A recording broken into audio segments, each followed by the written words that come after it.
makasi tokomi kosila lokola nyama e nyama e nyama e mawa e abantu bakomi na ntango ya pasi tokosala nini. Pierre Mbemba, bonsoir. Bonsoir, bienvenue.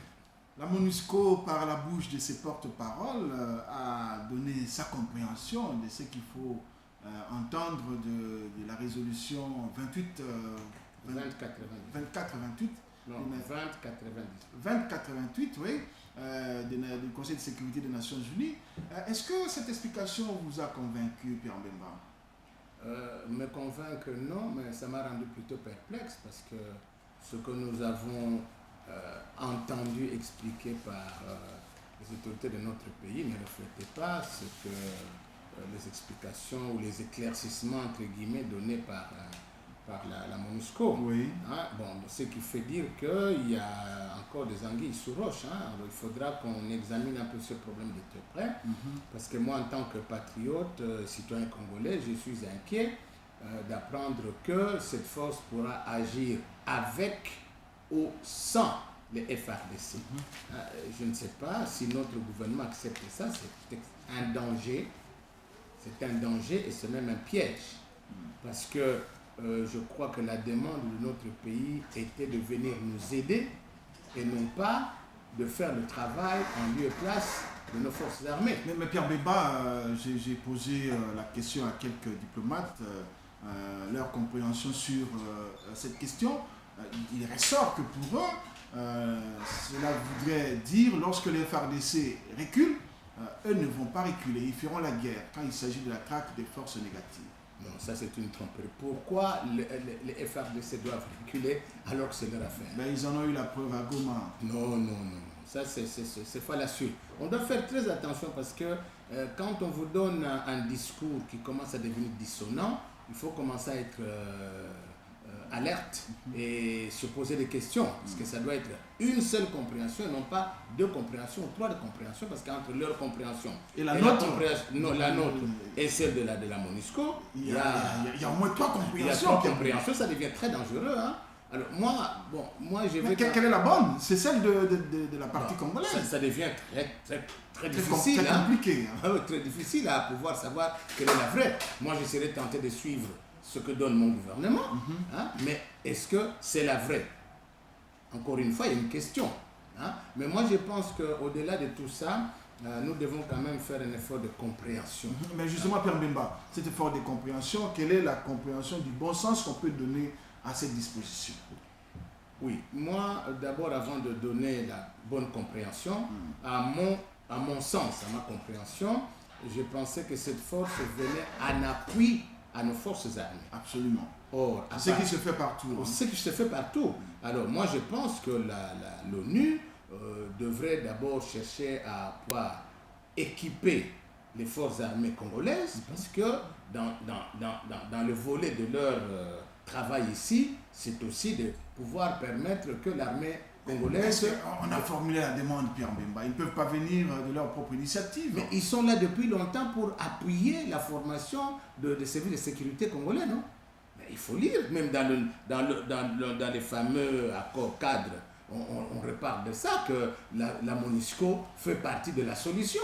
Or, le grand problème que nous avons, c'est que notre armée n'a pas suffisamment de punch pour faire son boulot. Donc il faut que cette armée soit équipée, suffisamment entraînée pour qu'elle soit capable de remplir ses fonctions régaliennes, n'est-ce pas? Bon, or ici, on préfère nous envoyer une force dite spéciale qui peut agir avec ou sans. Non, on doit enlever sans. On doit dire avec l'armée nationale en appui. Parce que moi, je suis un peu encore inquiet dans ce sens que les pays qui composent cette force spéciale, d'abord, tous ce sont des pays anglophones. Deuxièmement, ce sont des pays, quand on regarde quand même l'histoire de notre pays depuis les accords de Lusaka, etc., on a l'impression, on dirait qu'on est en train de toujours remettre le même spectre en changeant un peu de nom ou d'appellation, mais la réalité est toujours la même parce que maintenant on veut que le Congo puisse encore une fois faire entre guillemets table rasa. On ne le dit pas clairement, mais c'est ce que quand on dit qu'on doit revoir les institutions, quand on dit qu'on doit, promouvoir la démocratie, je ne sais pas s'il y a des recettes pour promouvoir une démocratie. Mais on se pose même la question s'il y a meilleure démocratie que la RDC dans la sous-région. Oui, qu'on nous montre quelle est la démocratie que nous devons suivre. Et troisièmement, quand dans ces résolutions on dit oui, le gouvernement congolais doit tout faire pour répondre aux intérêts réels des pays limitrophes. Alors, qui va défendre les intérêts du Congo? Alors moi, tout ça, c'est flou. Alors, ceci m'amène à dire que je persiste et je signe que nous sommes tombés dans un piège, et ce piège est la balkanisation. Maintenant, on est en train de chercher comment nous les cacher pour que, quand ça arrivera, qu'on dise « Ah non, ce n'était pas ce que nous attendions ». Un processus subtil, hein? Très subtil. Et vraiment, ça... Personne ne l'a dit. Oui. On doit vraiment, j'invite nos autorités, tous ceux qui dirigent ce pays, on doit relire ces textes pour bien le comprendre. Parce qu'il y a un complot qui est caché là derrière. Parce que cette zone-là... Vous ne faites pas peur, vous n'effrayez pas inutilement les gens là. Non, on ne doit pas être effrayé, on doit être éclairé pour mieux nous prendre en charge. Parce que vous voyez que tout est axé vers l'Est. La fois prochaine, je viendrai avec la carte. Or, là, à l'Est, là, il se trouve des matières premières de haute nécessité stratégique qui vont révolutionner les armes, les obus, l'informatique, l'Internet et même la téléphonie de 3e génération, 4e génération. Les matières premières se trouvent là-bas. Or maintenant, on ne doit pas se cacher la face. Avec l'arrivée de la Chine, hier c'était leur plate-bande. Aujourd'hui, la Chine vient en concurrent. On peut même ajouter encore la Russie. Hein? Donc ça effraie. Et je me souvenais, pendant que je réfléchissais à ça, j'avais lu dans un livre qui parlait plus ou moins du Congo, le général Franklin Martin, en 1987, la CIA avait dit au cours d'une réunion au Pentagone, la sécurité, que les États-Unis sont prêts de déclencher la 3e guerre mondiale en ce qui concerne le Zaïre, parce qu'à l'époque c'était le Zaïre.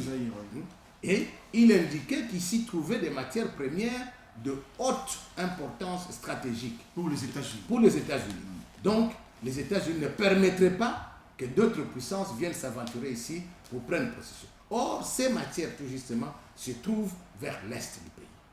Donc, on ne peut pas. Et puis, en plus, il y a énormément, en plus de matières stratégiques, il y a énormément des hydrocarbures, à Rutshuru, entre autres.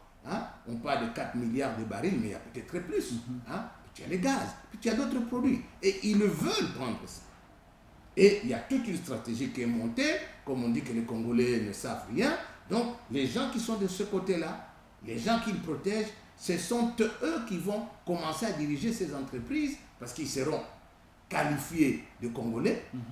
Comme nous voyons maintenant, il y a un Congolais mais qui va s'exprimer en Kinyarwanda, alors qu'au Congo, on reconnaît 5 langues. Il y en a une qui est officielle, le français, et les 4 langues nationales.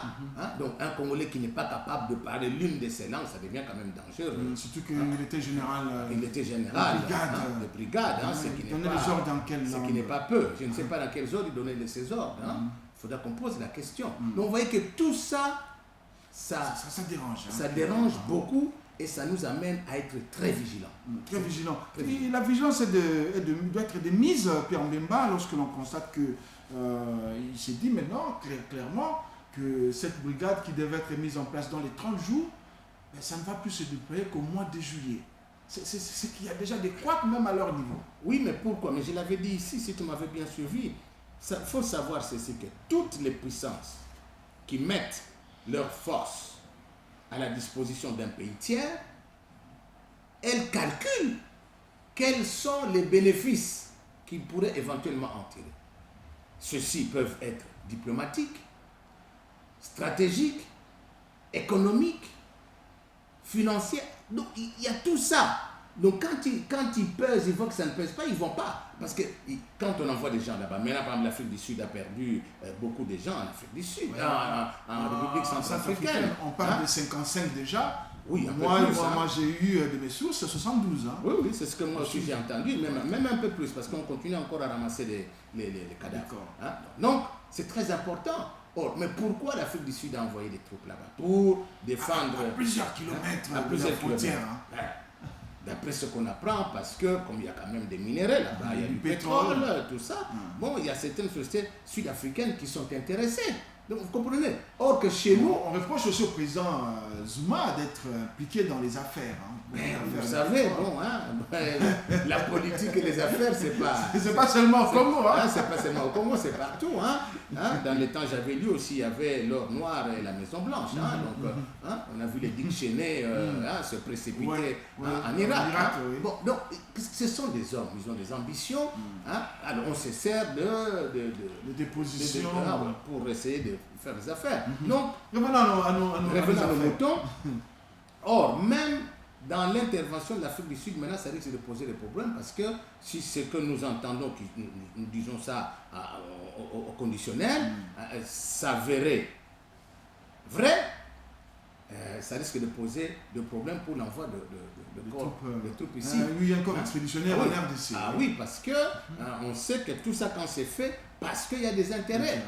On a vu même à l'époque, quand on est venu aider Musée, écoutez, on a dû donner la Sengamine à Zimbabwe, on a dû nommer des ADG à la Gécamine et Tutti Quanti, parce que quand on doit t'aider, il faut qu'il y ait en retour quelque chose. Mais qui va payer tous ces drones qu'on va déployer chez nous? Qui va payer ces corps expéditionnaires? Ça va durer combien de temps? J'avais cru entendre 1 an. 1 an, renouvelable. Bon, je ne sais pas, moi je ne suis pas un spécialiste, mais j'aime bien lire les matières de guerre. Mais vous savez que les États-Unis, malgré leur puissance, à l'époque, en Indochine, ils ont fui. La France avant eux avait fui. Ils n'ont pas pu régler parce que quand il y a la guérilla, on ne peut pas savoir où se trouvent les gens. Quand est-ce qu'ils vont attaquer? Et puis même les drones, il y a des caméras. Toute caméra a un angle de vue. Il y a des pertes. Mais ceux qui sont intelligents s'incrustent dans ces pertes-là. Donc on ne va pas dire que demain matin on va venir, comme on dit que ça sera chirurgical, etc. Non. Et puis le danger c'est quoi? Si notre armée, les FARDC, ne participent pas. Ils n'ont pas toutes ces informations. Ils ne savent pas décrypter toutes ces informations. Pierre Bemba, ça peut se retourner contre le pays. Oui, très dangereux. Donc moi, j'insiste et je persiste et je signe que nous exigeons de notre gouvernement de demander que dans cette force d'intervention, parce que c'est notre pays, que cela soit payé par l'ONU, on s'en fout, mais que nos forces à nous doivent travailler conjointement avec l'état-major qui va s'occuper de faire ce travail, l'état-major opérationnel, pour 3 raisons. La première, notre armée, on dit qu'elle est faible. Elle va maintenant se faire un peu de muscle en travaillant avec des professionnels. Oui. Deuxièmement, notre pays peut apprendre de nouvelles techniques de combat. Oui, transfert de technologie. Oui. Et enfin, nos forces armées connaissent mieux le terrain que ceux qui vont venir. Alors, si on nous refuse de le faire, notre gouvernement doit comprendre qu'il y a anguille sous roche et il faudra ouvrir les yeux et grandement. Mais Pierre Bemba, c'est que vous me rejoignez quand on considère que les autres soupçonnent notre gouvernement, soupçonne de la partie congolaise d'être de mèche avec certaines forces négatives. Même si tel était le cas, eux ne le sont pas moins. Qui finançait tous ces gens-là? C'est connu, non? On l'a dit ici, ça a été publié, des livres sont publiés même. Des rapports documentés. Des livres, oui. Mais c'est connu de tout le monde. Mais même si cela était vrai, mais c'est notre pays. Quitte à eux, si vraiment ils veulent nous aider, c'est dit non, celui-là nous connaissons, il est de connivence, nous ne le prenons pas. Dans l'état-major, tout le monde n'est pas nécessairement complice. Donc nous devons faire très attention parce que moi, ça m'inquiète beaucoup. Hein? Très inquiétant. J'ai cru entendre que ça devait être un motif de fierté. Non. Moi, je pense que... C'est même une victoire, Pierre Mbemba. J'ai dit non, c'est même pas une victoire. Hein? Nous devons nous satisfaire, entre guillemets, je dis même bien entre guillemets, qu'on puisse nous entendre. Mais est-ce qu'on nous a entendus parce que nous sommes beaux? Ou parce qu'eux, ils ont atteint leur point d'objectif qui s'était fixé? On nous a suffisamment affaiblis, maintenant on veut frapper une fois pour toutes pour nous imposer ce qu'ils veulent faire. Et c'est ça la décision. Nous dénonçons déjà ça parce qu'il y a des plans qui existent dans des pays occidentaux pour faire construire des grandes entreprises dans le nord Kivu et dans le sud Kivu. Comme ça, les gens auront du travail, ils vont oublier, et que les autres provinces qui seraient oubliées vont dire, mais tiens, mais eux, ils sont avec eux, ça marche, pourquoi pas nous? Et on va commencer comme ça à débaucher progressivement et on va dépiécer la République. Ah, c'est ça l'objectif. C'est ça l'objectif. Alors, Pierre Mbemba, cette page qui fait... Je ne suis pas un prophète de malheur. Mais très souvent, quand on aborde les questions, ça se réalise par après. Bon. Qu'on aille vérifier, on verra que ce que j'ai dit, je ne suis pas en train de rêver. Voilà. Bon, on tourne cette page-là qui est toujours douloureuse à aborder. On ne doit pas la tourner, on doit rester dessus. Hein. Tout le monde doit y penser. Oui, pour aujourd'hui, on prend un deuxième sujet, Pierre Mbemba. L'Assemblée nationale devait se réunir en plénière hier en rapport avec une question orale avec débat à la ministre de la Justice. D'un côté, cette motion, cette question orale avec débat aurait duré une année sans être programmée selon l'initiateur de la motion. Et de l'autre côté, on n'avait que 80 élus du peuple dans la salle. L'absentéisme se porte bien à l'Assemblée nationale. Oui, mais ça, c'est une technique qui est utilisée dans tous les parlements du monde. Hein. Quand on ne veut pas s'engager, on se fait absent. C'est comme ça. C'est malheureux, mais c'est comme ça. Hein. Bon, la plupart des motions qui sont annoncées dans notre Parlement, c'est pour amuser la galerie. Hein. C'est vraiment dommage que des hommes et des femmes que nous avons élus pour s'occuper du peuple ne s'occupent pas du peuple. Hein. Vous voyez, bon, on prend des mesures, on prend des lois, mais personne ne va vérifier si ces lois sont appliquées.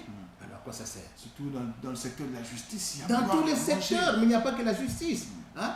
Vous savez, moi bon, je ne sais pas parce que beaucoup de Congolais n'aiment pas réagir. Moi, je suis désolé, je suis Congolais conscient, je dois réagir. Quand je vois, par exemple, que depuis plusieurs années, on est en train de dépiécer nos entreprises. Et j'ai entendu que dernièrement, au début de ce mois ici, on a placé à la régie des eaux des Sénégalais. Mais pourquoi faire bon? Mais ils gèrent mieux que les Congolais, ils ont l'expertise. Ah non, mais dans ce cas-là, comme je l'avais déjà dit ici, ce qu'on doit privatiser, c'est l'État. À commencer par le gouvernement. Par le gouvernement. Parce que comment un gouvernement responsable peut dire qu'on ne gère pas bien, alors on va chercher les gens ailleurs? C'est que c'est eux qui ne font pas leur boulot. Je suis désolé, mais c'est comme ça. Et on est sûr que ça va marcher? Moi, je n'y crois pas. Parce que l'erreur qu'on commet dans ce pays, le vrai problème, c'est la masse qui est en bas. Ce que notre ami Yoka appelle ceux d'en bas. Hein? C'est là où il y a le problème.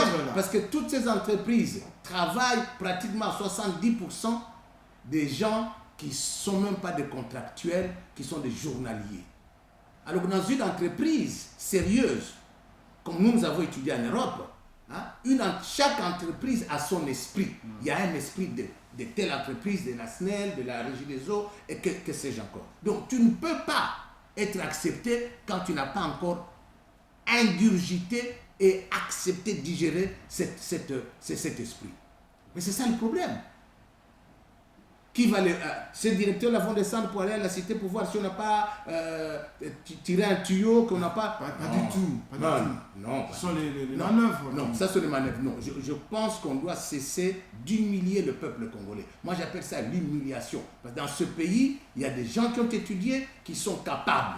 Hein? Peut-être parce qu'ils ne font pas partie des partis politiques, on ne les prend pas. Mais alors, si on doit les prendre les autres, je ne pense pas ces gens-là font partie d'un parti politique ici. Il y a des Congolais qui sont capables. On doit cesser d'humilier les Congolais.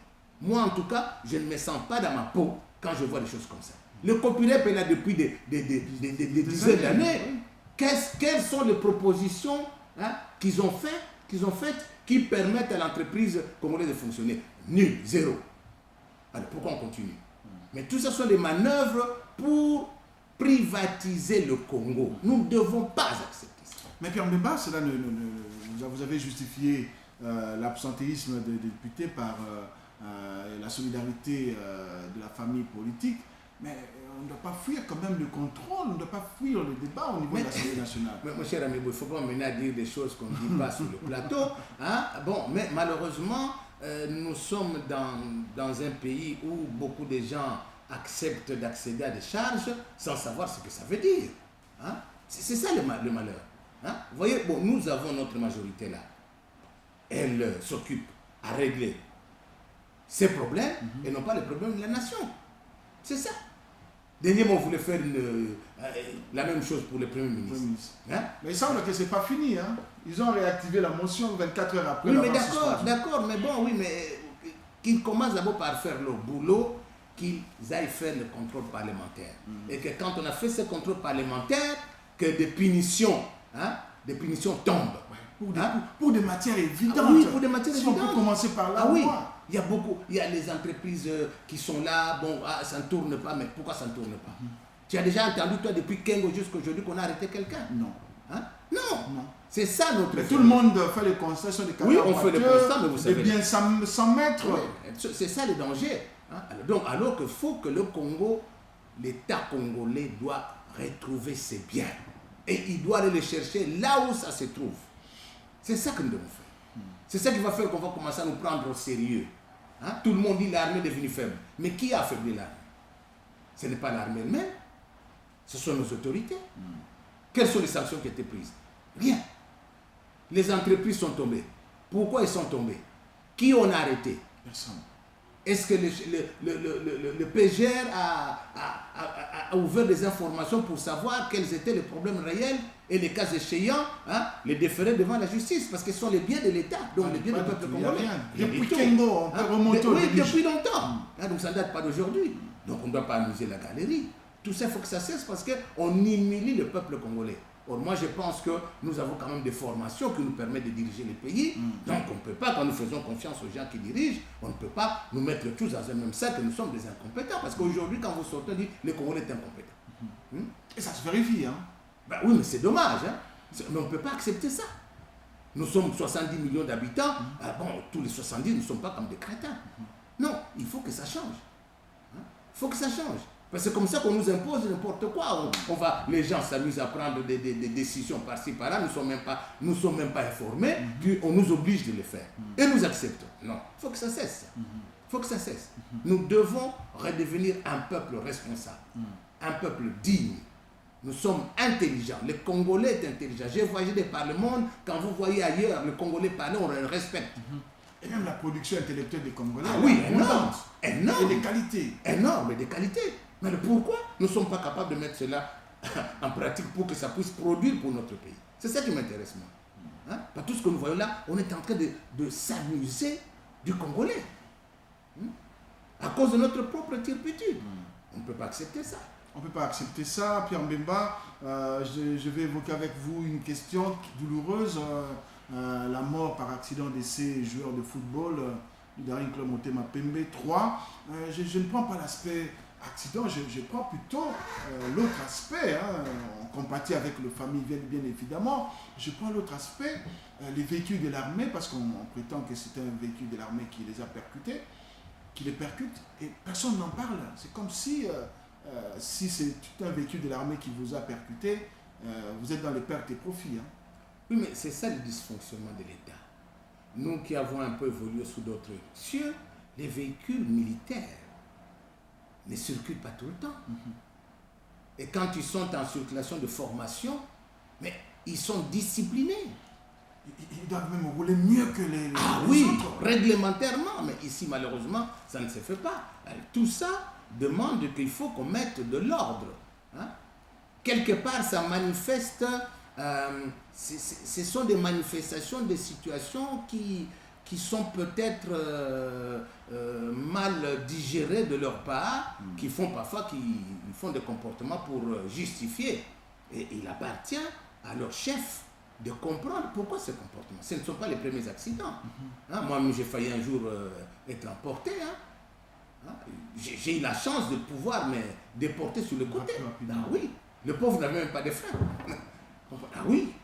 Mais comment est-ce qu'on peut laisser Oui, mais bon, enfin, moi je ne suis pas le responsable. Déjà là, si les gros véhicules de l'armée ont des problèmes pareils, mais les limousines qu'on voit ici sans plaque minéralogique, Pierre Mbemba, ils peuvent également écraser des gens et disparaître dans la nature. Il n'y a que dans notre pays qu'on voit des choses comme ça. Et moi je suis étonné. Souvent c'est les officiels, c'est quand même extraordinaire. Mais j'ai déjà dit ici, le drame au Congo, c'est que ceux qui gouvernent, ils se comportent dans un état conquis. Ils ont des privilèges qu'on ne trouve même pas dans le royaume. Même en Belgique, là que vous voyez là-bas, le roi des Belges, quand il doit aller travailler, il a un véhicule avec une plaque normale. Oui. C'est pendant les fêtes officielles qu'on sort le véhicule, on a mis Air Roi. C'est comme ça. C'est immatriculé. Oui. On sait que c'est le roi. Même le chef de l'État ici, là, dans son véhicule, on voit une plaque d'immatriculation. Mais quand il n'a pas la voiture officielle, il devrait porter une plaque comme tout autre véhicule parce que ça doit pouvoir être immatriculé, donc identifié. Mais ici, ma foi, tout le monde se comporte en potentat. C'est ça le drame. Pourquoi Pierre? Mais c'est une question de mentalité, hein. C'est une culture. On doit pouvoir élaguer ça. Hein? Ici, tu sais, tous les problèmes que nous avons, ce sont nos dirigeants. Ils ne payent pas l'électricité, ils ne payent pas l'eau, ils ne payent pas d'assurance, ils ne payent pas d'impôts, rien du tout. Tu as entendu quand, il y a quelques temps, on avait un des DG de la DG avait dit que bon, les parlementaires devaient payer, il y a eu un tollé général.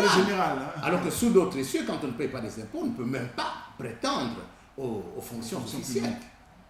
C'est ça, mais c'est une question de culture parce que beaucoup de nos chefs se trouvent encore dans l'état colonial où ils croyaient que ces gens-là ne paient pas des impôts, ce qui est faux, parce qu'on les voyait de l'extérieur. Ils étaient contrôlés strictement. Hein? Même leur véhicule, on devait justifier pourquoi on est sorti avec un véhicule de telle heure à telle heure. Hein? Mais nous, on voyait ça de l'extérieur, on croyait que non, ils pouvaient jouir de ces biens comme ils voulaient. Non, nous sommes dans un pays de droit. Quand il y a le droit, il y a des règlements, il y a des règles qu'on doit respecter. Malheureusement, ceux qui nous gouvernent pensent que eux, ils ont développé un régime de privilèges extraordinaires que seuls eux connaissent le contour. Certains même, ça s'était bruité, les députés qui voulaient s'octroyer 13 000 $ d'émoluments, Pierre Mbemba. Oui, mais je veux bien, même 20 000. Mais commençons d'abord par produire des richesses au pays. Il n'y a pas de problème. Au Congo, on peut payer même 30 000 $ à un député, à un ministre. Ce n'est pas un péché. Parce que nous avons suffisamment de biens. Si nous le mettons en valeur, nous pouvons donner même à un huissier 1 000 $ par mois net. Ce n'est pas un péché. Mais il ne faut pas prendre quand les autres n'ont rien. C'est ça l'inconscience. Et ça, encore une fois, c'est depuis 1960. Hein? C'est depuis 1960. Tu sais qu'en 1960, les Américains ont dû donner des véhicules parce que tous les députés, tous les sénateurs voulaient avoir chacun un véhicule officiel parce que on croit que quand on a un véhicule officiel, c'est ça qu'il faut qu'on soit parlementaire. Hein? Tu vois, ce sont des choses qu'on doit extirper. Pierre Mbemba, on peut comprendre pendant la période des indépendances, mais pas aujourd'hui. Mais ça continue. Vous croyez que ces gens-là, quand ça arrive, quelles sont les choses qu'ils traitent avant? Hein? En priorité. On décrète même de huis clos. Oui, à l'époque, le président avait dit on va traiter ça à huis clos. Oui, ça ne va pas. Le peuple doit savoir que c'est notre argent. C'est nous qui payons les impôts. Et ne payent pas les impôts. Merci Pierre Mbemba. C'est moi qui vous remercie.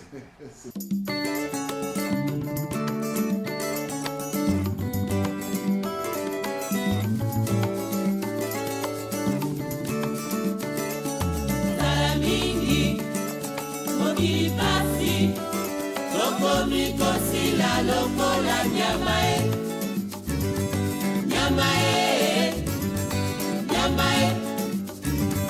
mawa abantu bakomi na ntango ya pasi tokosala nini?